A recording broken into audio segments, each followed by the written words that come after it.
I never thought the man I trusted the most, my father's best friend, could shatter my world in a single night. But there I was, standing frozen in his dimly lit study, his words echoing in my ears. "No one has to know," he whispered, stepping closer. My heart raced as I realized I wasn't imagining it. The boundaries we should have never crossed were already fading, and I couldn't stop it. I grew up in a quiet suburban neighborhood where everyone knew each other. My parents were the definition of love and stability, or so I thought. Life was simple, predictable even, until my father's best friend, Michael, began spending more time at our house. He was like family, charismatic, successful, and always attentive. Michael had been in my life for as long as I could remember. He was there for birthdays, holidays, and even the small moments like helping me with school projects. He was the kind of man who made everyone feel special, and I was no exception. I trusted him completely. So when he offered to help me prepare for my college entrance exams, I didn't think twice. My parents trusted him too. They saw him as a mentor, someone who genuinely cared about my success. At first, our study sessions were normal, focused and professional. But gradually things shifted. I started noticing the way his eyes lingered on me, how his compliments felt more personal. "You're going to break hearts at college," he once said with a smirk, and I laughed it off, pretending it didn't make my stomach twist. I told myself it was harmless. After all, he'd always been supportive like an uncle figure. But then there were the subtle touches. A hand resting on my shoulder a moment too long, brushing against me as he leaned over to explain a problem. I brushed off my discomfort, blaming it on my imagination. I wanted to believe he meant nothing by it. I needed to believe that, because the alternative was unthinkable. Someone I admired and trusted could see me as more than just his best friend's daughter. But the moment everything changed wasn't loud or dramatic. It was quiet. Too quiet. One evening, as we sat in his dimly lit study, the air felt heavier than usual. I remember shifting in my seat, feeling his eyes follow my every move. Then he said it, the words that made my stomach drop. "You know I care about you, right? More than I probably should." I froze, unsure whether to run or stay, not realizing that my life was about to unravel in ways I never imagined. After that night, I couldn't stop replaying his words in my head. More than I probably should. What did that even mean? Was it a confession? A mistake? Or was I imagining things again? I tried to act normal the next time I saw him, convincing myself that I had misunderstood. But something had shifted. His gaze lingered a little longer, and his compliments felt heavier, laced with meanings I didn't want to acknowledge. The worst part? I didn't tell anyone. Not my mom, not my friends, no one. Maybe it was fear. Or maybe it was because part of me didn't want to shatter the image I had of him. I still saw Michael as the charming, dependable man I'd known all my life, even as his actions started to contradict that image. The messages started a week later, innocent at first. "How's studying going? Need any help? Proud of you." But then they changed. "Thinking about you today. Can't get our last session out of my head. You're more beautiful than you realize." I stared at my phone, my hands trembling. Was this real? Was he testing me? Or worse, was this who he'd been all along? I should have blocked his number. I should have told someone. But instead, I replied. I kept it light, casual, anything to defuse the tension I felt building inside me. And then came the night he asked me to meet him at his house to go over my essays. My gut screamed no, but my fingers typed okay anyway. I told myself it was just tutoring. Nothing more. But the moment I stepped inside, I knew I'd made a mistake. The lights were dim, and he had music playing softly in the background. He offered me a drink, just soda, he said, but my hands shook as I took the glass. We sat down, and he started going over my work. But then, out of nowhere, he brushed a strand of hair behind my ear. I froze. "You're so smart," he said softly. "And so beautiful." I tried to laugh it off, but he didn't move away. Instead, he leaned in closer. "You have no idea how hard it is to be around you." My heart pounded. I wanted to leave, but my legs wouldn't move. Part of me felt trapped, and part of me felt something else, something I hated. Curiosity.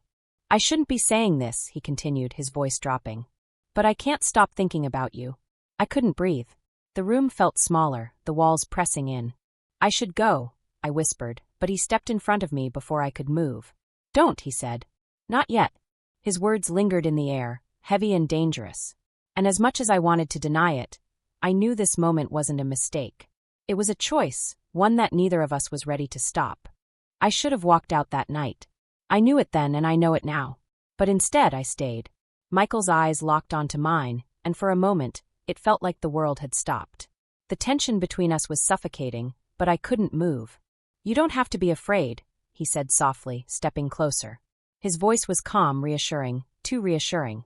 It made me doubt myself, question if maybe I'd overreacted, if maybe he didn't mean it the way I thought he did. But then his hand brushed against my arm, slow and deliberate, and I knew there was no misunderstanding this time. I swallowed hard, trying to steady my voice. "This isn't right." Michael smiled, not a reassuring smile, but one that felt dangerous. "Then why haven't you left?" I opened my mouth to respond, but nothing came out. He was right. I hadn't left. And the worst part was, I didn't know if I wanted to. "Sit down," he said, gesturing toward the couch. My legs felt weak as I lowered myself onto the cushion. He sat beside me, close enough that our knees touched. I wanted to pull away, but I couldn't. "You've always been special to me," he said, his voice low. "And I know you feel it too." My heart raced as his hand moved to my thigh. I should have stopped him, but instead I froze.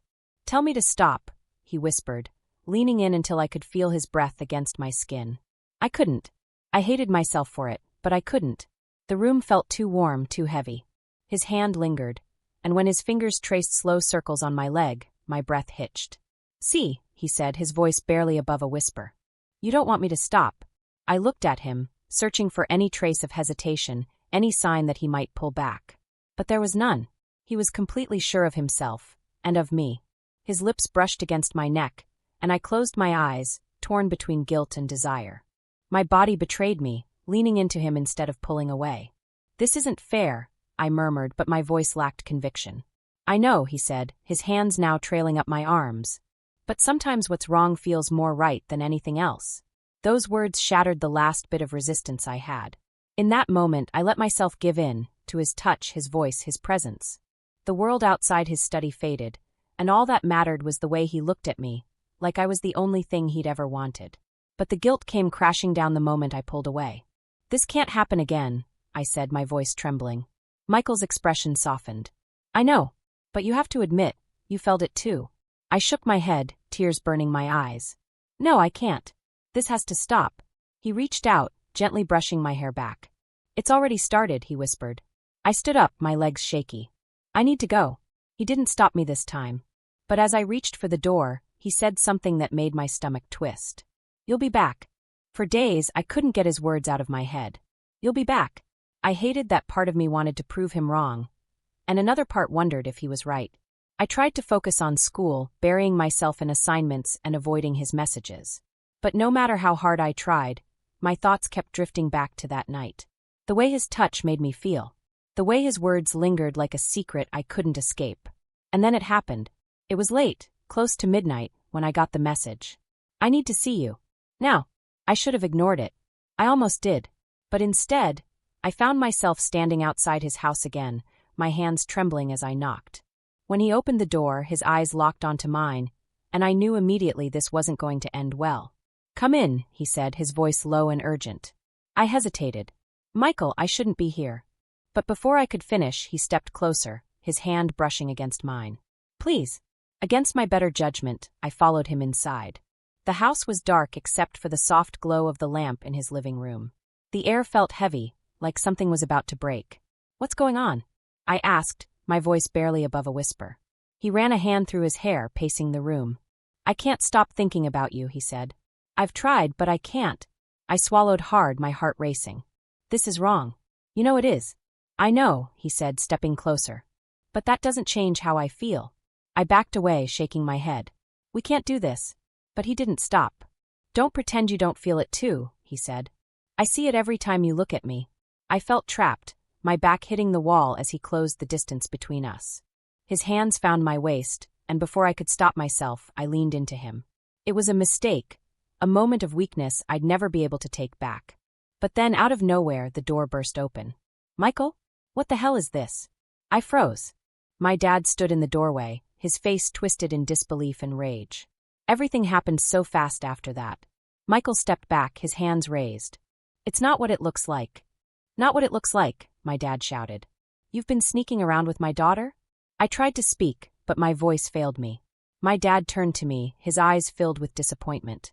"Tell me this isn't true. Tears streamed down my face as I shook my head. I didn't mean for this to happen.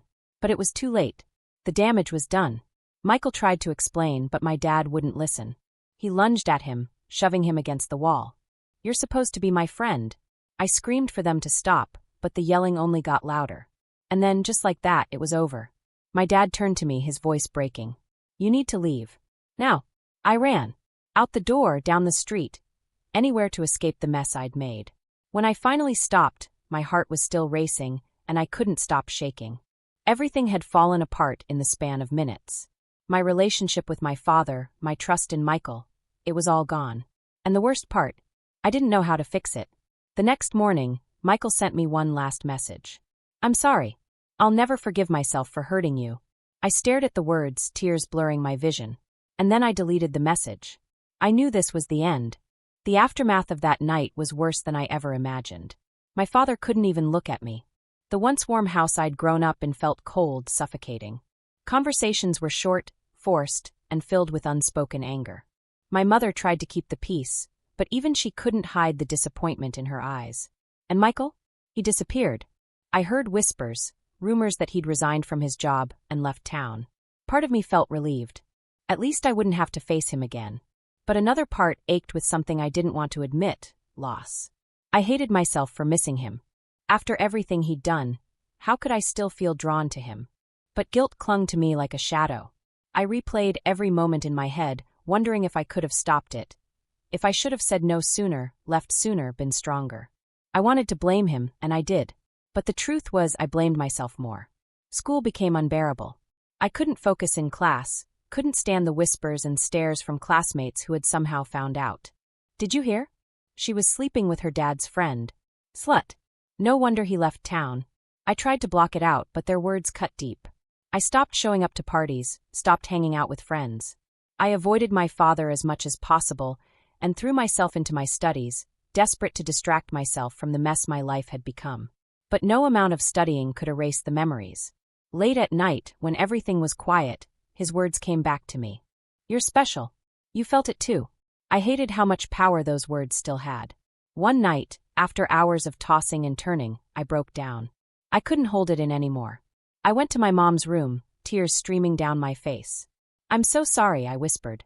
"I didn't mean for any of this to happen." She pulled me into her arms, stroking my hair as I sobbed. "It's not your fault," she said softly. "You were manipulated. He took advantage of you." But her words didn't make me feel better. If anything, they made me feel worse. Because part of me knew I hadn't stopped him. I'd let it happen. The following weeks were a blur. I finished my classes, avoiding as many people as I could. My father and I barely spoke, but he didn't kick me out. I think he knew I was punishing myself enough. Eventually graduation came.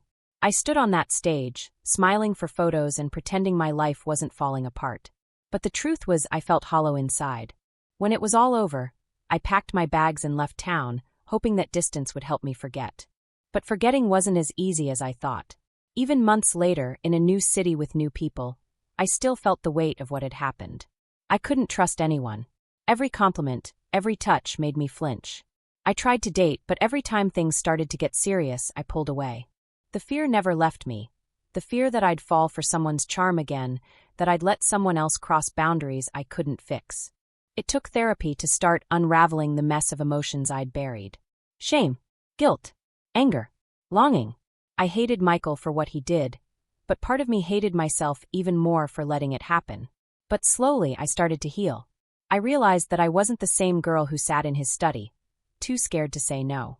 I'd learned the hard way how dangerous blurred lines could be, and I promised myself I'd never let anyone take advantage of me again. Time doesn't heal all wounds, but it does give you distance. It took months before I could even say Michael's name without feeling my stomach twist. I spent so long blaming myself, asking what I could have done differently. But therapy taught me something I hadn't considered. I wasn't the villain in this story. I was manipulated. Michael knew exactly what he was doing. He blurred boundaries, played with my emotions, and exploited my trust.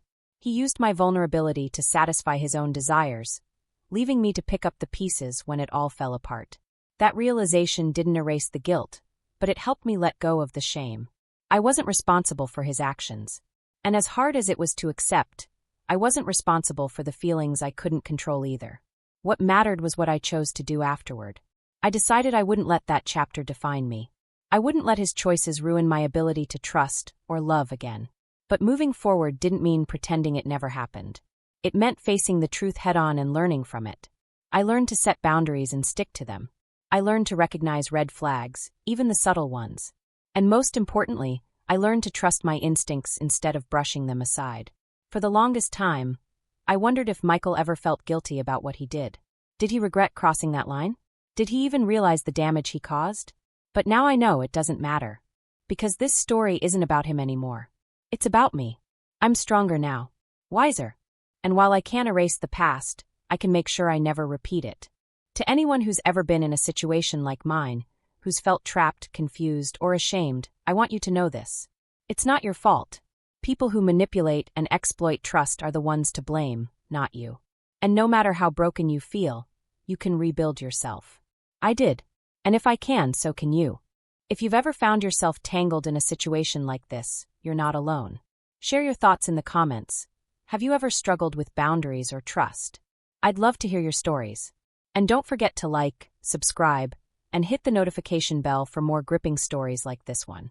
You won't believe the twists and turns in the next episode. Stay tuned.